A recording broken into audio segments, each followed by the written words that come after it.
Vous êtes le sel de la terre, Matthieu 5, 13. Je crois qu'il y a pour nous un précieux message dans ce fragment tiré du sermon de notre Seigneur sur la montagne. Le Seigneur résume tout le sermon, les 3 chapitres, dans ces quelques paroles. Vous êtes le sel de la terre. Quelle est la signification du sel? Tout d'abord, il a ajouté pour donner du goût. En chaque pays, les êtres humains aiment saler leur nourriture. Un plat peut être très bien cuisiné, mais s'il n'est pas salé, personne n'appréciera son goût. L'intention du Seigneur est de s'assembler à un peuple qui, comme le sel, peut apporter la santé et la jouissance au monde entier. Le sel représente aussi la fidélité. On dit communément en hindi, ne sois pas ingrat envers celui de qui tu as mangé le sel.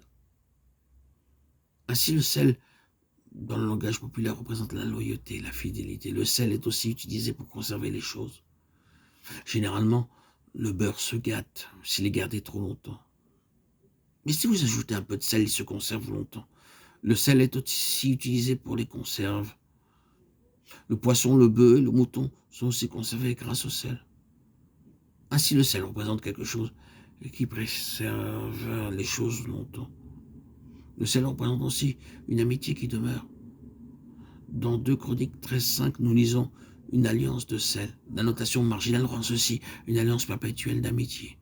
Toute viande dans l'Ancien Testament était offerte avec du sel, Lévitique 2:13, Marc 9, 49, 50. Ainsi, le sel représente la vie éternelle, l'infinité de l'amour et l'amitié. Tout ceci nous aide à comprendre pourquoi le Seigneur Jésus dit à ses disciples, vous êtes le sel de la terre. Vous étiez en ce temps-là sans Christ, privé des droits de cité en Israël, étranger aux alliances, de la promesse, sans espérance et sans Dieu, dans le monde d'Éphésiens 2:12. Le peuple vivant en Galilée avait tout en plénitude. C'est un pays fertile. Il était regardé à cette époque comme un pays d'abondance. Il y avait de la bonne eau, des fruits en abondance, des céréales et du poisson, et pour autant que cela concernait leurs besoins terrestres, il n'y avait aucune pénurie. Malgré tout cela, ces gens souffraient de toutes sortes de maladies. Décapole signifie un groupe de 10 villes. C'était à plus de 100 km du Jourdain. Ces 10 villes reposent dans une vaste vallée.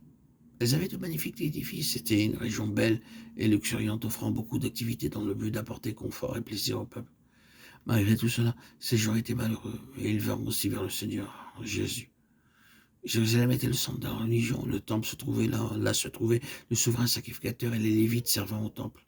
Il y avait les prophètes pour donner les messages de Dieu au peuple. Le peuple de Jérusalem pouvait s'enorgueillir du temple, des prophètes et des ancêtres, mais ils étaient spirituellement aveugles.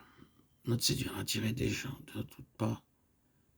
C'est pourquoi, à l'entendu de la réputation de notre Seigneur, ils vinrent à lui des différents lieux. Quel était leur état? Ils étaient comme la nourriture sans sel, ils n'avaient pas de joie réelle dans leur cœur et leur vie. Ils étaient absolument inutiles.